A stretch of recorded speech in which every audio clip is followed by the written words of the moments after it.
Hi folks, I'm back with another video, and I think this time it's going to be a video with a much broader appeal than the previous videos I've been doing that are maybe a little bit more specialized around particular social networks and hosting platforms.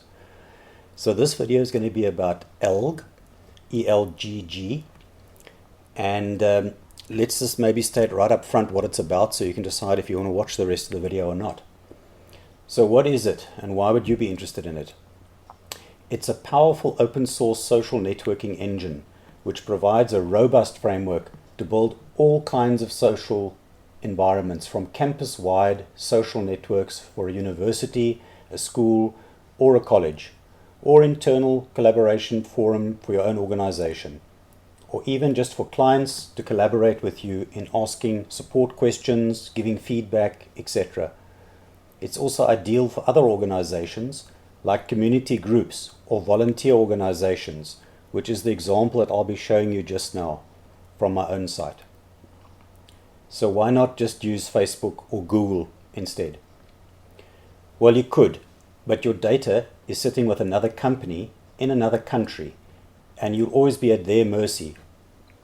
No, I did not mean their privacy problems like Facebook, but more whether they want to keep certain functionality alive or not.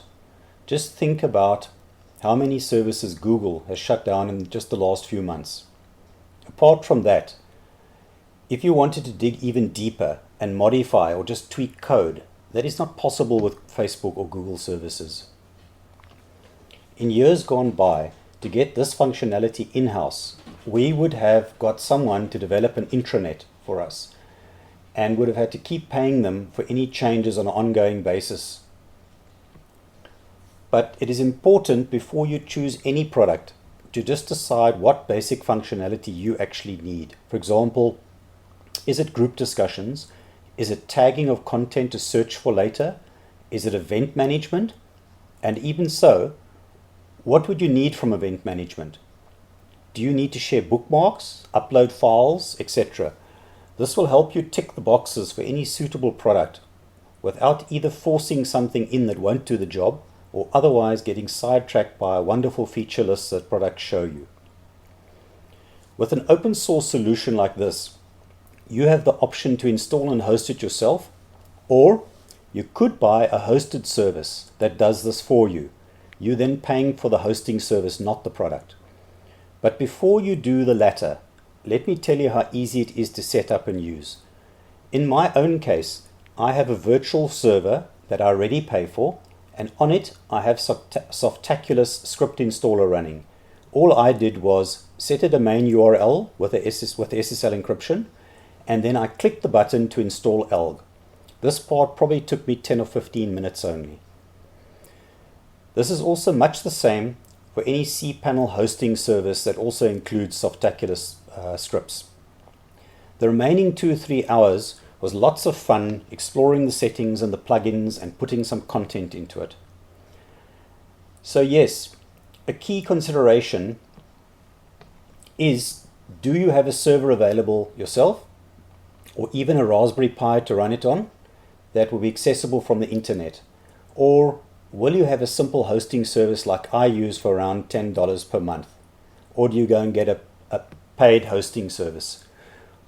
What you see in front of us at the moment is the Elgg website, and before we move on to the system, let me just go down here and I want to show you something. They've got down here hosting. So if you click on here, it'll show you a couple of providers. If you don't want to do hosting yourself or set a server up or anything, yes, there are providers that will already provide a ready-to-use hosting solution. And if you look over here, you can go right down to $4 a month for hosting Elgg. So it need not be expensive. Like I said, if you want to do it for nothing, then you just got to put a little bit more effort in and you can do it for nothing. So I think, let me rather get down to the meat of it and show you my demo site. Let's just get it there. That's the login page. I'll come to in a few minutes what the Hamnet part is about. But this is essentially the login screen.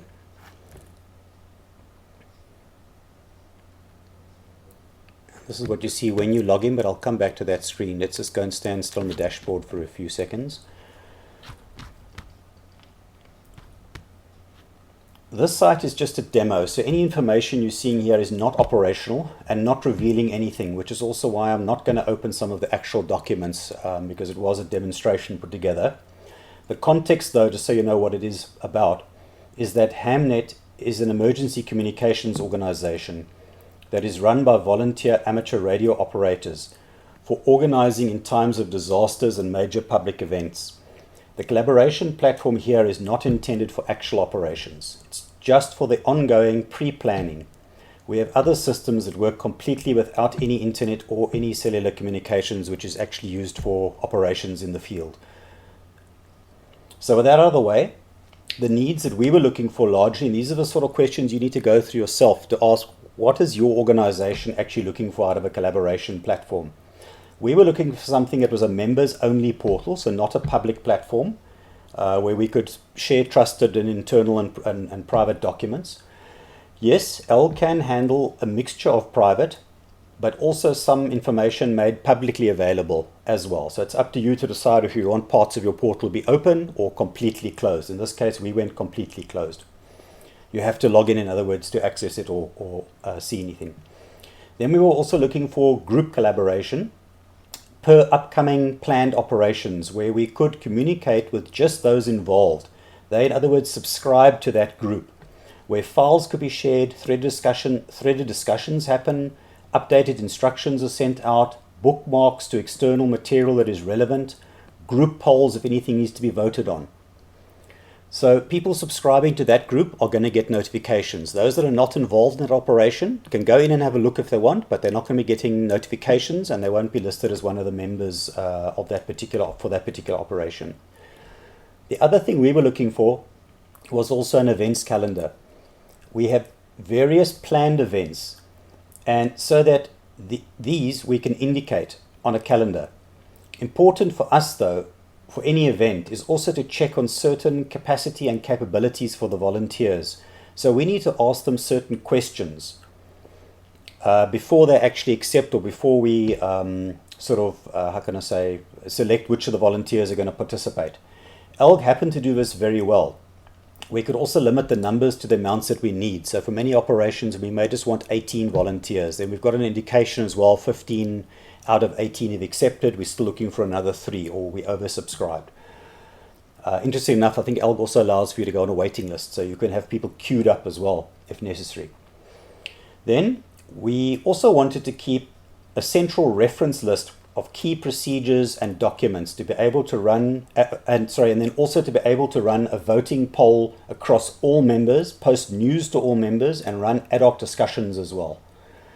We can also make allowance for individual members to create a blog of their own, post files, run their own polls, etc. around specific topics that they are researching. This often happens with especially radio amateurs, and they want to then share and involve other people.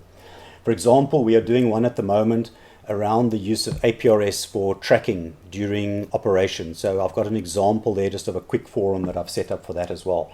And that might only be 3 or 4 interested parties that are going to unpack everything, share documents, and that sort of thing. Maybe the others are not going to be interested. They're looking at other aspects of operations. So let's go through some of that functionality to see what it looks like before taking a look at the admin menus and how to add or remove functionality, because I've packed quite a lot in here. You can simplify it quite a lot. You can have just 2 or 3 functions on this thing if you want to. So it can be as simple or as complex as you want, really. What you're seeing in front of you at the moment is the user dashboard. So under account and dashboard over there, this is the view you get, or it'll just be your Elgg URL/dashboard. Always takes you to the user dashboard. The user dashboard is the best view to start with. Although admin sets up the default widgets that are seen, each user can customize what they see and in what order they want by going to the add widgets on the top right over here. So if they click over there, you'll see I've got a couple that I haven't added, but you basically just click to add those. Once you've got them in, if there's anything you want to move around here, you can just grab it, drag it down, and put it over there. Some of them have got settings. You'll see over here, you can say, no, I only want to show 5 of my friends, and I want small icons or large icons. I think the same goes for a lot of these other things, recent activity. In this case, I could just say, show me a particular group as well, because it's showing me group activity. You'll see there's also, I haven't got featured news at the moment, but here's, for example, an item, just a news item that came up. There's tag clouds over here. Obviously, the more popular or more used a tag is in posts and groups and messages, the bigger it's going to be, you'll see there. So these are a little bit more used. Clicking on that's going to give you a filtered view of just everything relating to that tag. So tagging I often use quite a lot. What else have we got here? Events, I'll come into those a little bit more detail. I can see what groups I belong to, what bookmarks I've set up. Obviously, my dashboard's going to be busy. The other thing is not everybody's going to see as much as this possibly. I'm an administrator, so I'm at the moment, by default, I set up a couple of groups and things. I'm seeing a lot of things. Average user might see a lot less than this, actually. Before we get into these functions like the groups and events, let's go look at the profile. This is a bit like Facebook in that you can friend and follow individuals too. And they can also create content that can be seen under their profiles. A lot more details can be added. So you'll see at the moment things like call sign, memberships, these relate to amateur radio. Suburb or town I added. These are custom fields. So you can add a whole lot of custom fields here if you want to. You could add province or state, favorite color, whatever the case is. So that's always of use to also for grouping and searching and so on. A lot of details can be added here, and each one can be set as private. Only logged in users can see, or only friends can see. So in many cases, say for example your telephone number, maybe you only want to share that with people you've friended, not everybody that's logged in. And the same thing goes over here. If you go to add widgets on your own profile, that is now, you can also add a few more additional widgets showing additional information, or you can simplify this. You might decide a lot of this you don't want to have on your profile. You just want something fairly clean and tidy. Naturally, I always go for maximum. Yeah, you can edit avatar and change. People, you can the admin can allow whether people can change login or usernames, but everybody can be allowed to change their descriptive name. So in amateur radio, we often work on first name and our call sign. So that's just the standard that we've adopted there. Then the other thing is top left over here. That'll always be the site name that's set. So this will be whatever you've called your particular organization, or whatever you want to call it, my whatever group. You click on there, and you're always going to get a list of activities. Again, I'm seeing a lot of activities as administrator, but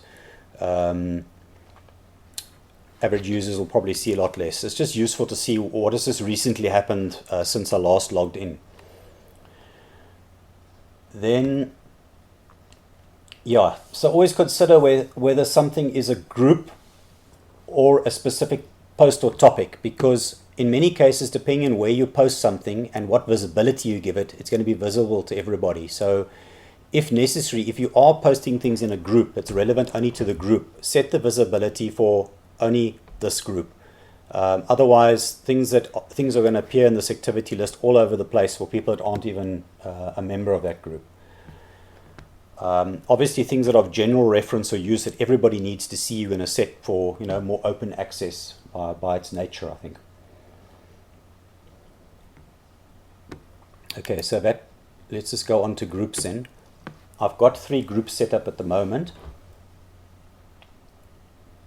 So what you've set to group members only is going to appear only within these groups, and this is what people are going to see. You'll also notice we've got an RSS feed button at the bottom. This is actually quite useful because people can subscribe to notifications from groups or people or posts, and they can then view those completely outside the application inside their mobile phone RSS reader, and also catch up and go through these things at a later stage. Let's go to one of these groups and just have a look here. So I've got one here that's set up for the Two Oceans Marathon that's coming up. And what you'll see with a group, though, first of all, you can set a logo for a group. It can have a description. It can have, it's got a brief description. It's actually got a longer description as well. You can give it various tags. I've tagged this with operation. So all the operational type events will tag with operation. Clicking on operation will obviously quickly show you everything relating to actual operations. That, for example, that is versus meetings or other things that you want to separate when you're searching. I don't have a poll. I'll show those just now. I'll come back to the group event. This just shows you the recent activity in the group itself. You've also got if there's any particular blogs. So I can't open these at the moment. They contain other information, but Dave, one of our guys that's organizing this event, had sent out first detailed operational planning information. So these are just contained within a blog. You click on it and you can read the data. Again, they can also be tagged with the name of the operation. In this case, it was a brief. It relates to operation. Then group bookmarks relates to this specific group. So this was just a link to the Two Oceans website. Anybody clicking on that can go straight to it. Within groups as well, you can have a group discussion.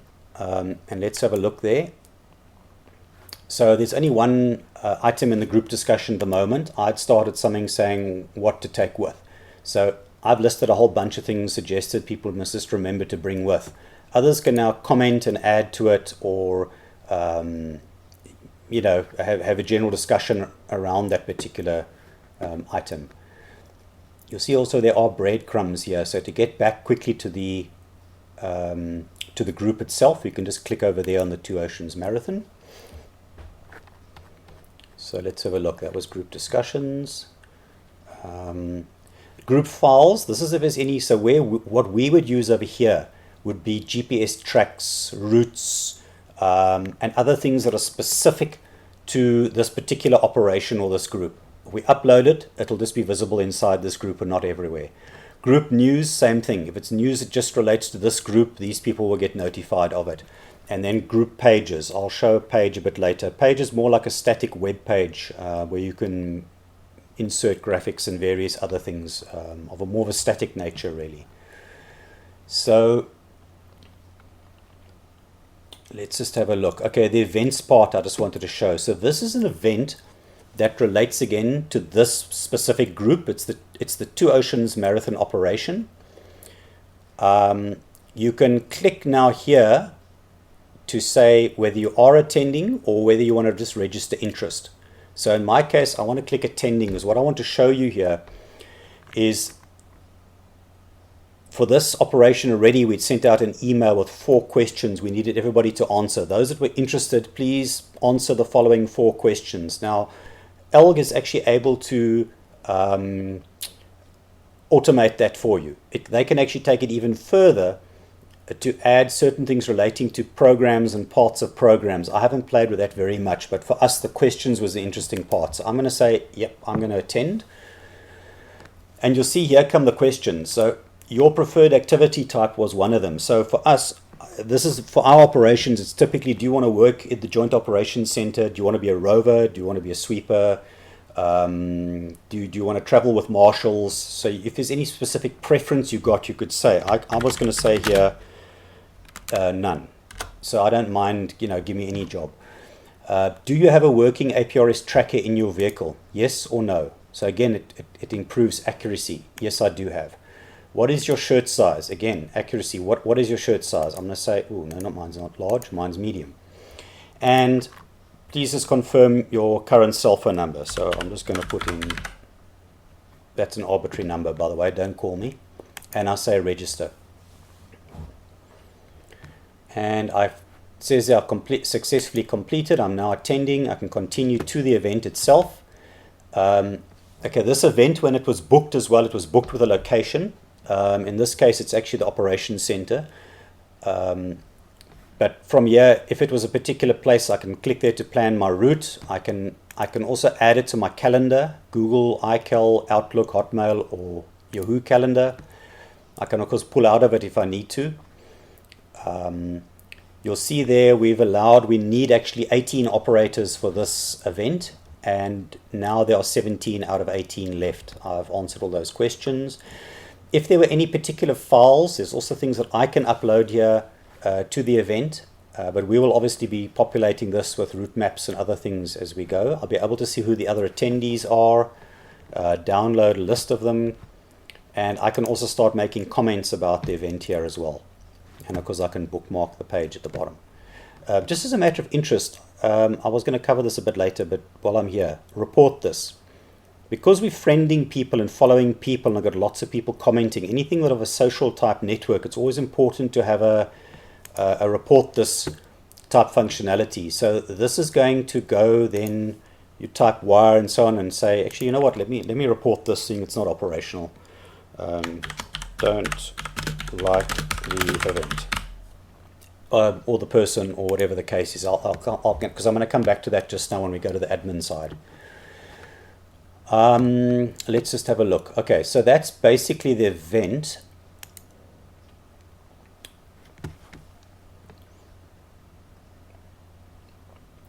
The other one I want to have a look at under groups is the APRS one. Okay, so this is one, it's more research of nature. So I've said what it's about. We're trying to look at different options for software, better software for tracking devices and movement. We've got already, but we're looking for something a bit different for sending of message capability. So yes, you can obviously invite other people to it as well. But what's of interest, I just wanted to show here, it's got most of the same things, but it has a poll already. So you'll see here, if you click on the poll, we've got some options already of software that we're busy considering. And obviously, once people have been involved in the discussion and so on, they can come here and vote as well. So, and what's also nice is if you don't agree with those or there's an other, you can leave comments below the poll as well. The results at the moment obviously showing one vote because I'm the only one that's voted. But you'll see that's basically how you vote. These things can be changed as well. The nature of the votes, whether it's one option, whether you're allowed to change your vote or not. That sort of thing. I'll show you that a bit more in the settings at the back. But just to give you an idea, that's how you'd be voting within a group as well. So let's just go to events. So you'll see the one that we were looking at just now. Here it says it's in the group Two Oceans Marathon. So it indicates there it's a group event. This one is an event that I've set up for our monthly meeting. So it's not related to a particular group. And what I just want to show you here was the views. If there's obviously a meeting or an event that's currently in process under live, you would have seen it listed. Here was upcoming. There is calendar.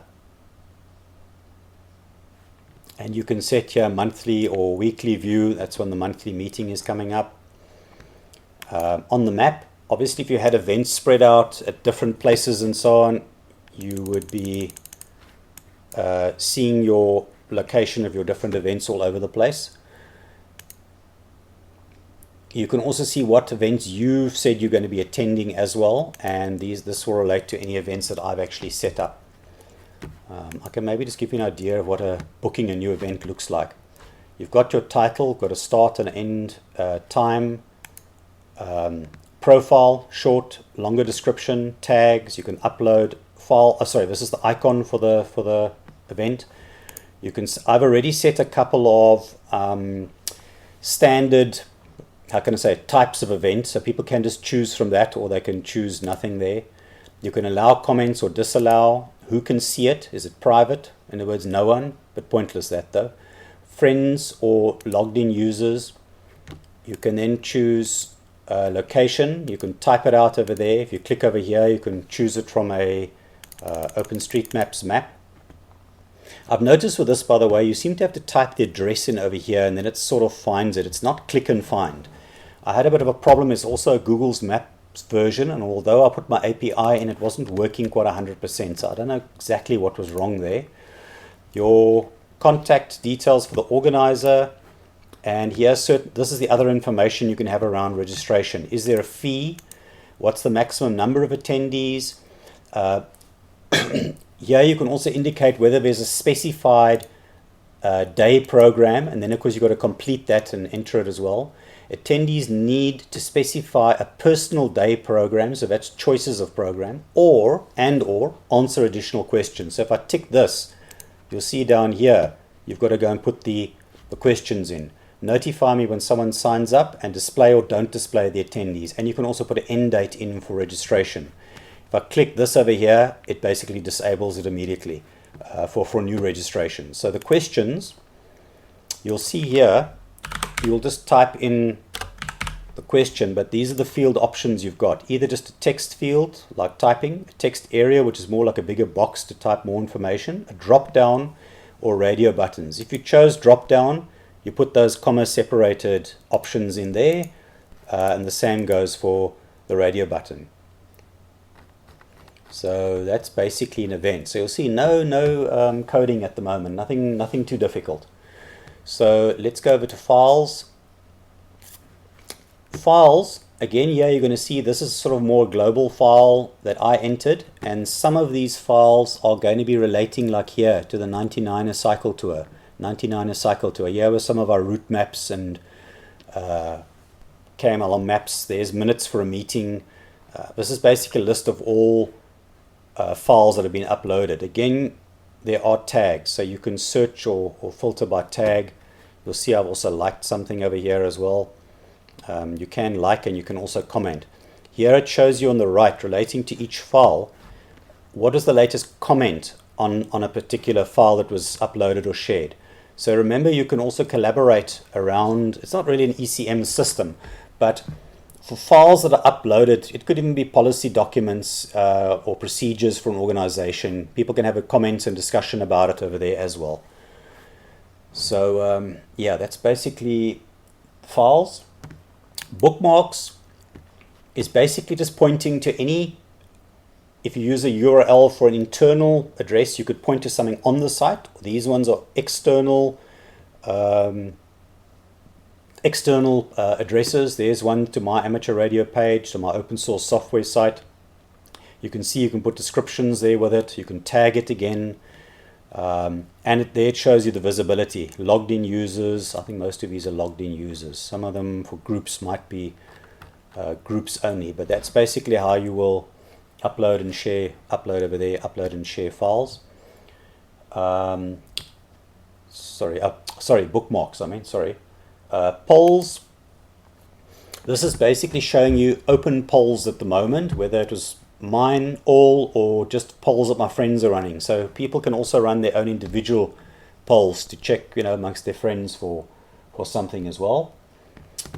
Let me just go to pages. So pages, remember I said, was going to be the more static information. Here's an example of a page. And it's much like a standard web page on an internet site. It can have the usual HTML formatting like this, images inserted, links. So unlike a post where you normally just attach a file, a static page does allow you to put your image like this anywhere within the text. You can have bullet lists and so on as well. And obviously at the bottom of every page you can allow comments or not. People can comment and so on as well. So this might be when in fact there's another interesting use. Okay, let me just show a sub-page, but it works the same for page. Here you could obviously link it to a parent page, and you see where I'm going now. You could create a sort of a mini website almost as well. You can say who can see it, just friends, private, or all logged in users. But this is the interesting one. Look here, who's got write access? Private means, okay, just me. Friends means just my friends that are friended can actually edit this page as well, or any logged in user. So you could also use this for, say for example, a policy document. You could formulate a document on this page and then ask people to come and edit and update and change it. So you can use this thing sort of for all sorts of other creative and sort of interesting uses, I think, as well. I'm not going to go into news so much. We've seen activity already. Blogs. I can show you blogs quickly.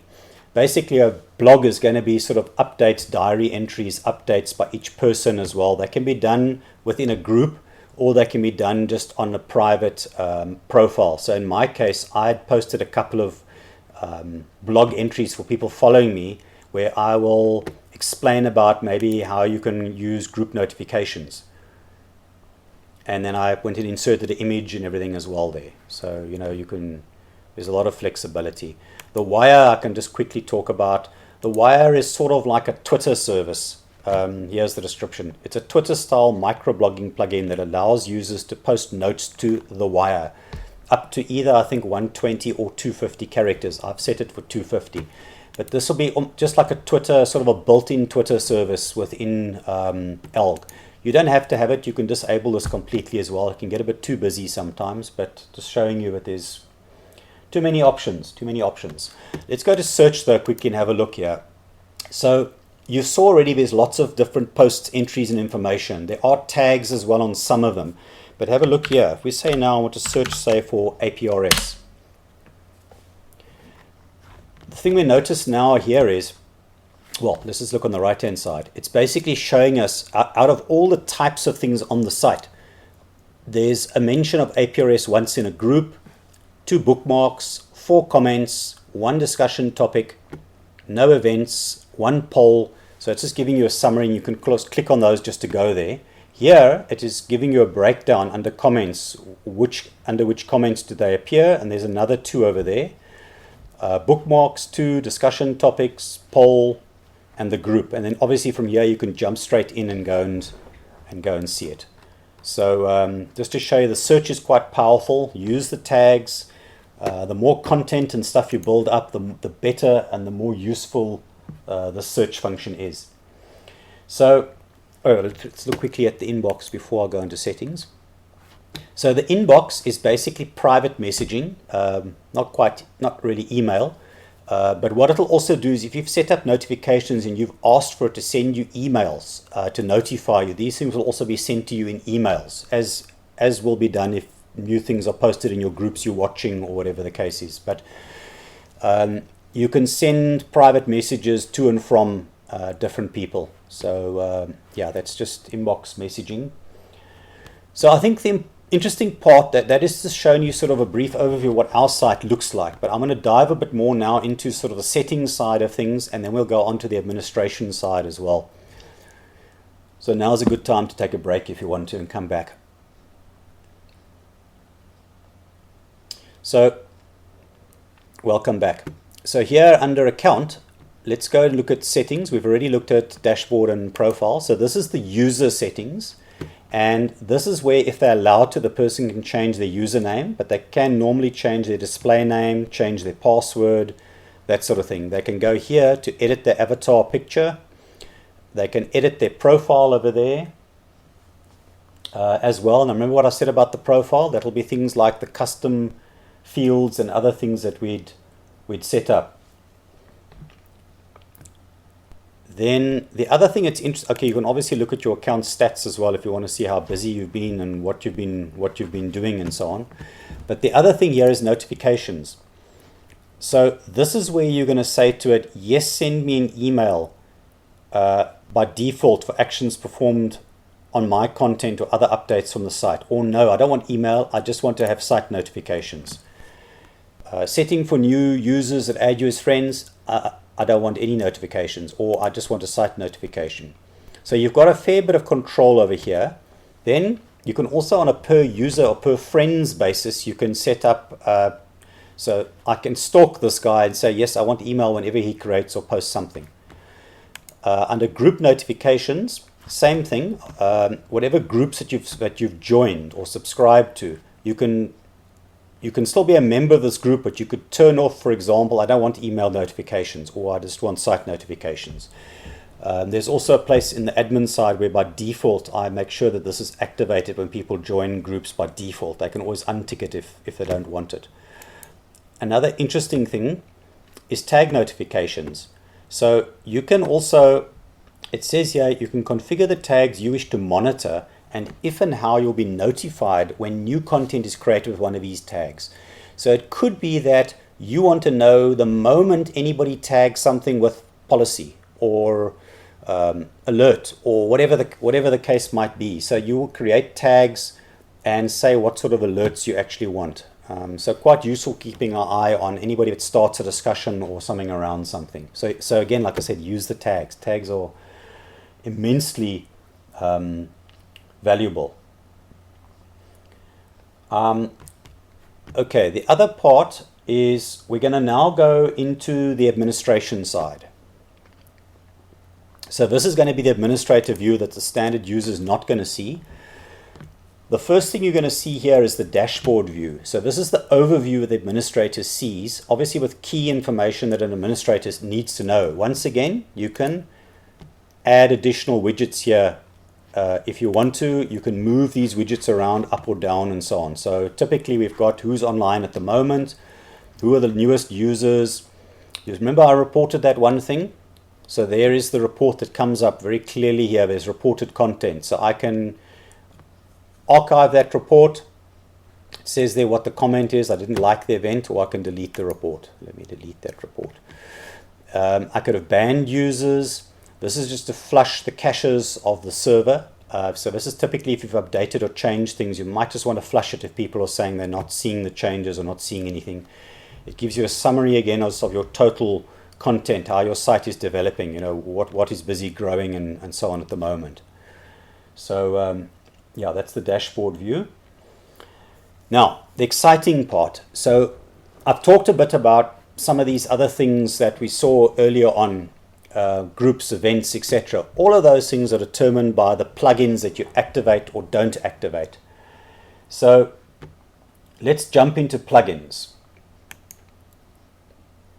This is actually very much like I showed around Nextcloud. When you administer Nextcloud, it was similar. You could just activate or deactivate, and you could switch this functionality on or off. If you decided you didn't want blogs you don't want on your site at all, you just click there and it's deactivated, and it's not going to be available to anybody. Or bookmarks, or whatever the case. If you don't want this is the editor that gives you the bold, underline, whatever buttons, you can just say, no, I don't want that. Well, I don't want users to have a dashboard. So it's really as easy as this. That there's nothing more to it than that. So all this functionality you'll see can be turned on and off. Some of them you'll notice here I've got a little settings link as well, where you can jump straight to the settings for that plugin. And I'm going to show you two of those. The other thing just to note here as well is you can move these plugins. Now the reason why is because when it loads a page, it activates and checks these plugins in this order. So you'll notice there are going to be some instances where it might say to you, no, this particular plugin needs to appear above another plugin, and that's the reason why you've got this top down bottom sort of thing. Oh, sorry, I just wanted to check. There's the tag cloud, so you can activate the ones nearer the bottom, like site announcements, poll, news, favicon override. These are all custom. I'll show you now how to do these, but these are third party. They're not included by default. You're going to mostly see these ones up here when you've just installed your Elgg. But let's have a look. So for example, say poll. If you want to, you can click on it, and it'll show you a bit of more information about the plugin itself. For example, a URL of who developed it, where you can go to their homepage, maybe for additional information or support. Where it's located. It's located always in the mod folder, and it's called poll, so it'll have a subdirectory called poll. Files and its dependencies. Dependencies are important to check, because if by any chance there isn't an OK there, it means something has failed. It might have required another plugin, for example, or the version number. Your plugin may be for an older version, or your version might be too new, or whatever the case is. So it's just a useful thing to check out there. But let me show you the settings as well. So if you click on poll settings, it shows you some of the settings for polls. So you can enable them for the whole site, for groups or not for groups. By default, who can create in a group, members or owners. You can require that there must be a close date. Is it allowed to change your vote? Yes or no? Add the poll vote activity to the river. In other words, the activity stream. So, these are all little things you can switch on and off. So explore these settings for each plugin. There's some very interesting ones. I think, for example, Event Manager is another one. If you go look at the settings for Event Manager, you can choose what map provider you want to use or no map provider. I've said for Cape Town where it must pop, how much zoom level, and so on it should appear. I should actually zoom this in a bit further for the events. You can put in event regions. This is where I'd set the standard event types. Remember on that little drop-down list you saw when we tried to create an event? You can say who can create events, admin only or everyone, who can create group events, only group owners and admins, or any group member or no one. RSVP is if interested. You can say whether you want an option like interested or not. You can set up an email for the RSVP. So if it's an external person or it's not the admin or not the group owner, you can specify the email address here and they'll be alerted for all the responses. You can also add the show calendar or not. So again, these are all little tweaks and settings that you can do. So yeah, okay, so I think there's more excitement. This is not all, as they say. So these are some of the standard plugins and the ones that I showed you. So where did I go and get those extra plugins? Well, in the case of Elgg, man, it could not be very much easier than this actually. I'm just going to go back to the site again quickly. If you're on the Elgg site, you go down here to plugins and themes.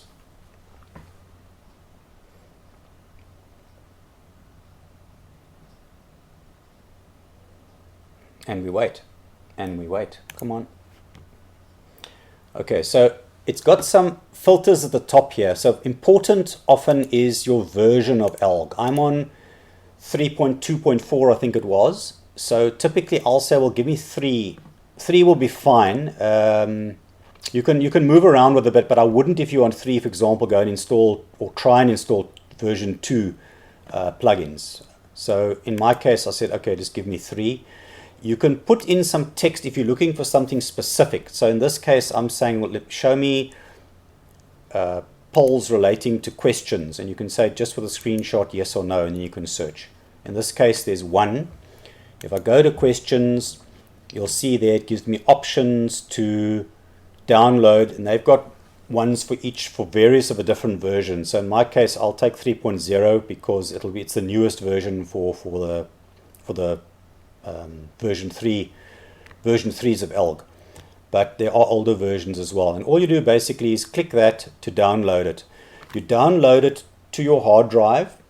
Then what you then do is you unzip it. It unzips into a little folder. You just take that folder and you copy it into the mod subdirectory under Elgg on your hosting platform, and that's it. It appears there under plugins. It's as simple as that. It really could not be much simpler. Maybe the only simpler part is if it just clicked it and installed it straight into the site. But let's just go back again here. There's a wealth of plugins. I haven't even explored all of the plugins. I mean, it's quite mind-blowing. Your site's just not very fast at the moment. But okay, so if I take out the questions, I'm just going to say, well, show me Elgg version 3s. Let's search. So already you're seeing here, these are the number of downloads, the number of likes. Let's just see, Elgg Connect. This is to customize the theme. I think this is for the login page and the login theme.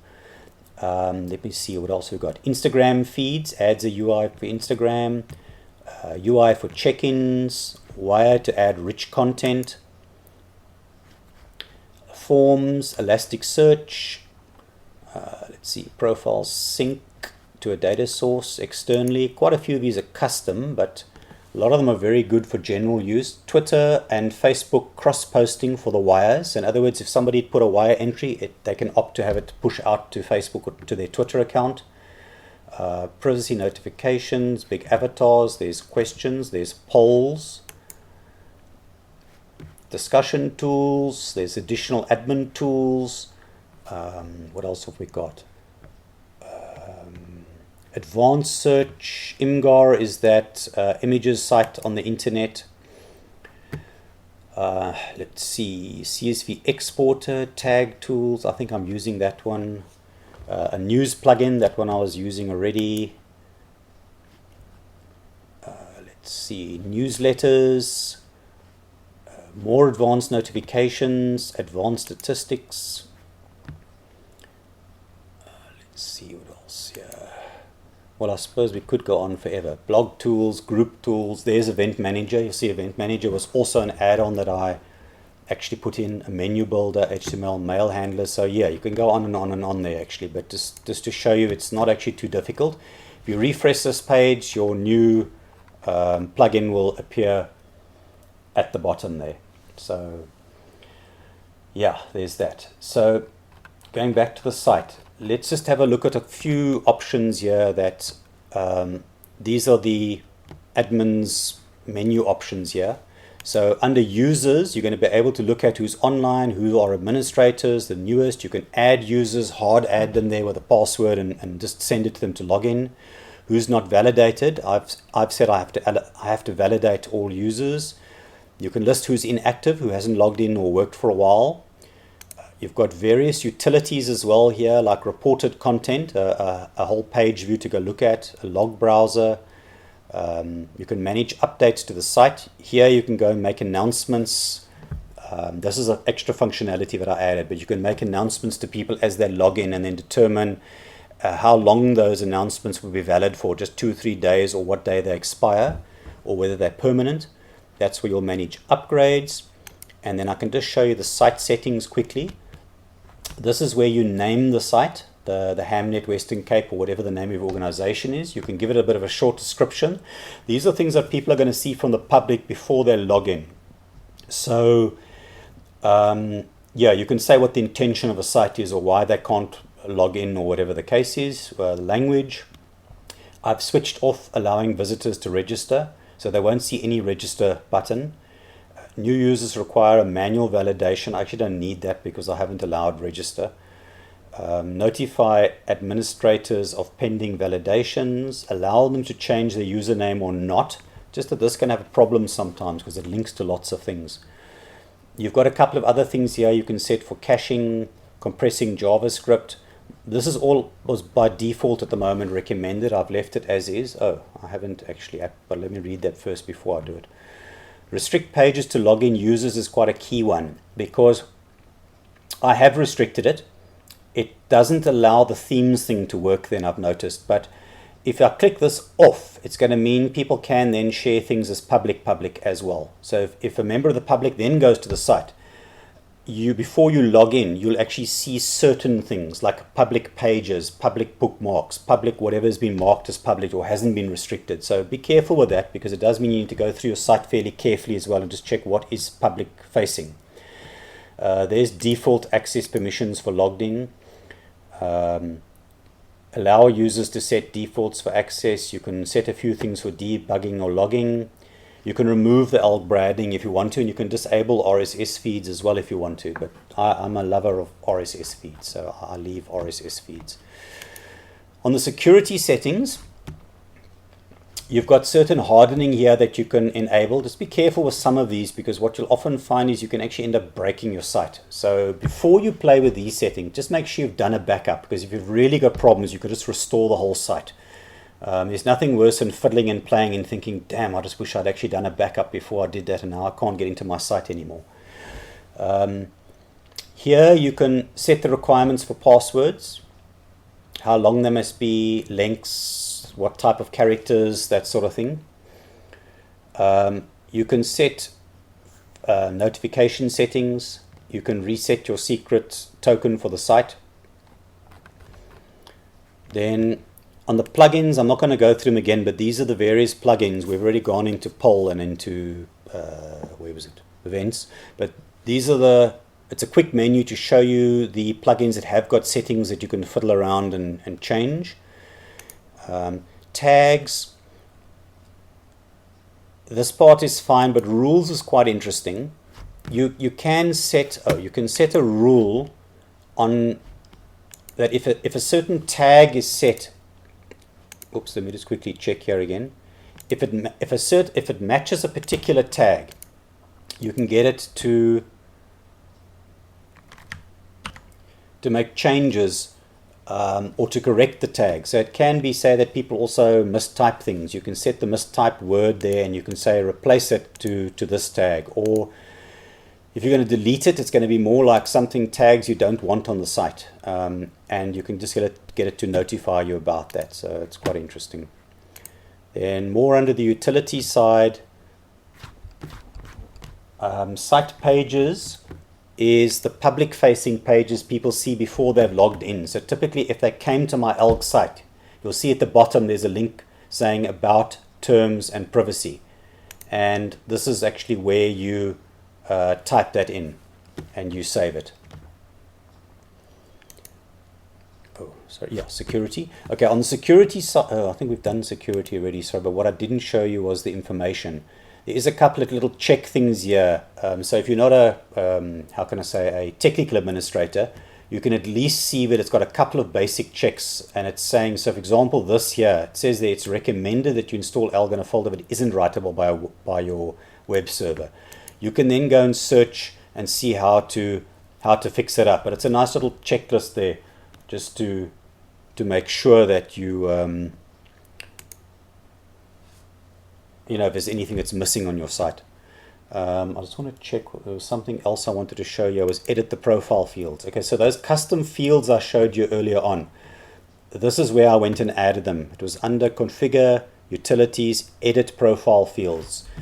I've got some advanced plugins that are giving me additional things here at the moment that you don't see. The simple ones are just going to be plain text and a few other things. But on the profile, if I was to add one, for example, here, and let's say we wanted to say province. Oops. You could give it, it's a system label over there. You can input, you can give a hint as well as to what the person's expected to fill in.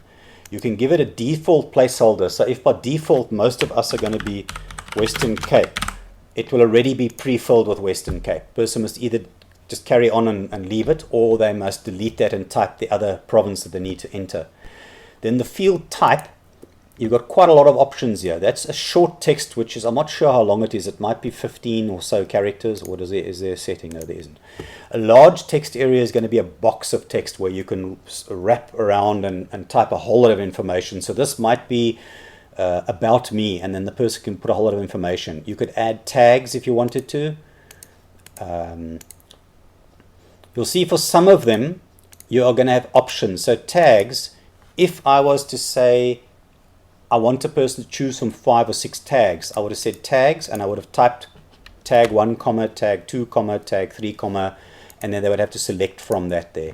They can opt to do, it can be a location field, it can be a web address, it can be a telephone number, a date. So for example, you could, if you wanted to have anniversary date, wedding anniversary date, then you'd say date, and you would call it up here wedding anniversary.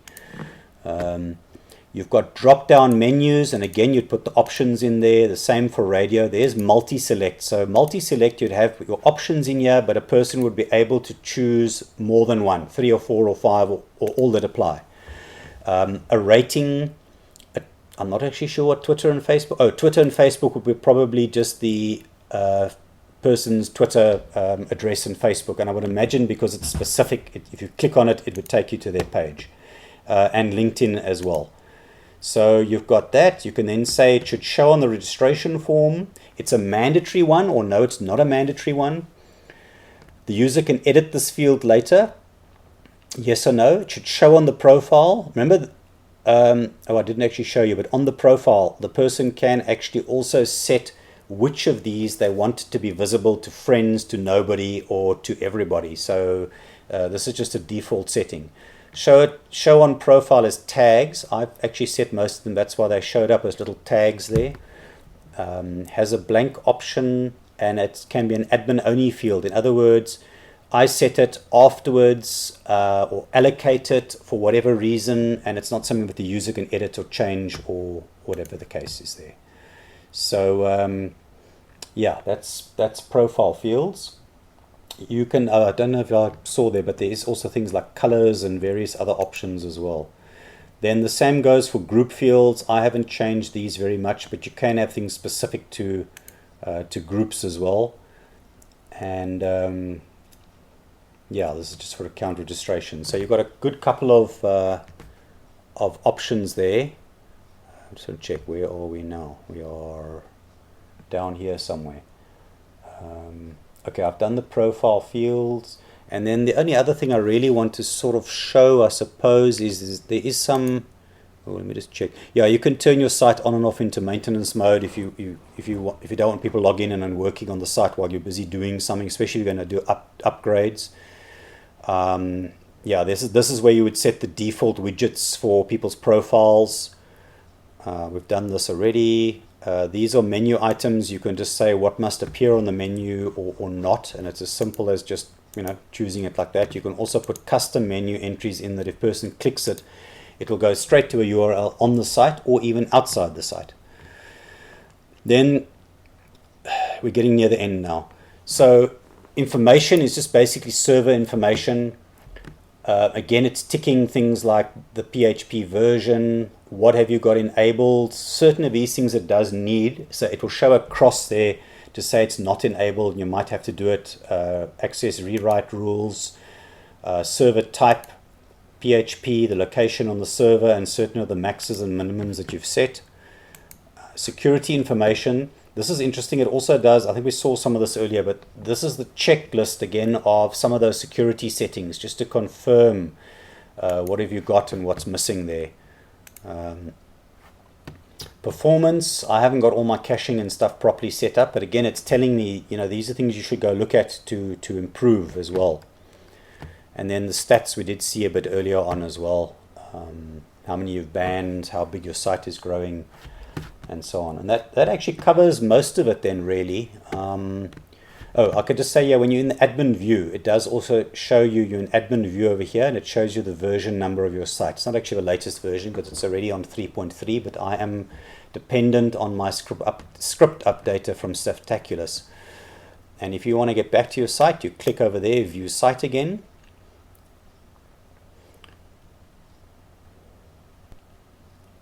So as I said, that's basically Elgg in about 3 big nutshells. But I can also just mention, because it's quite important for people with mobile devices, there is not a mobile app per se, but this will run as a web app. So if you're on iOS or Android and you go into your mobile browser and you bookmark and you save, and I'd recommend you save your URL /dashboard so that you get to this page. Save that view there. You can save it normally as an icon on your home page of your device as well. Then in future, if you click it, it'll open instantly in the browser. But the view that you're going to see is a mobile ready view. So it's not going to be like this desktop view. It will have little click drop down menus and other things that are all mobile friendly. So it's pretty useful. It'll do everything that you're doing here. The only thing it's not going to have push alerts. So if you're in the site, it'll show you your alerts and your various other things. But if you've closed it, no, you're not going to get alerts. What you will get is an email if you've set up for email notifications. And if you click on those emails or you open the app, you'll go there and you can do what you need to do. So it's pretty good, and I think in a way that's quite flexible because it caters really for anything. It caters for desktop, it caters for a variety of mobile devices without having to worry about the overhead of developing a native app for this version of Android and that version of iOS, and then getting approvals through the web stores and all those sort of things. So I'm actually quite happy with that. So I hope that's given you an idea then of what Elgg will all cover and how it can be suitable for whether it's a small organization, a government entity, a large organization, a university campus. It's really a general collaboration tool. It's got lots of things in. To me, yes, you could do some of that with Nextcloud itself, but you know what? Nextcloud is not a user-friendly collaboration interface. This is really designed to be more like an intranet or a Facebook for the organization or whatever. And you can lock this down to be only internal, no public access. Then you can have very sensitive discussions. You can be sharing confidential documents and other things for your organization without any fear of it. Well, obviously anybody can copy and paste, I suppose, and take documents out. But what I mean is it's not going to be accessible to the internet. So it's better for people to have this type of thing then within the organization if they do need to share and discuss policy documents, internal documents, if they need to do voting around things you want to do within your organization or your community. So, you've got the control over it. You can see zero advertising. There's no access then by a third party or anybody else. So, yeah, I think there's a good scope for this to be used. Elgg is not the only one. There are a few other similar types of application or service. I chose Elgg mainly because it's very easy to install and maintain. You saw no coding, no terminal command line interfaces or any programming that had to be done. I haven't touched a command line once for this application, and it's easily installable under any cPanel type hosting environment or Softaculous. So again, very easy to get hold of and install. You can install it manually as well if you're feeling a bit braver or you like to have manual control over what you're doing. But all I'm saying is it couldn't be very much easier. You can take this, basically drop it in, and as you saw me go through the menus, that's how you customize and tweak and so on and do it. If you wanted to have a completely customized theme, that is actually possible. There are a couple of third-party themes under those plugins already that make it fairly easy for you to do some customization. But you could also ask anybody that does CSS or web theming to design a theme for you if you want to, and then you'd have a completely custom theme with your own logos and your own.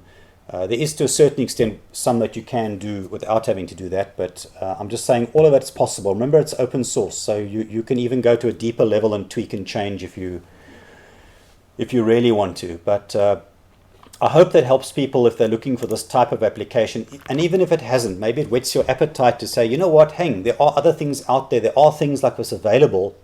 Let me go and look for some other alternatives even to Elgg, and I'll find something suitable to use. This is a good benchmark of at least what is available and what you can use it for. So that's it for Elgg.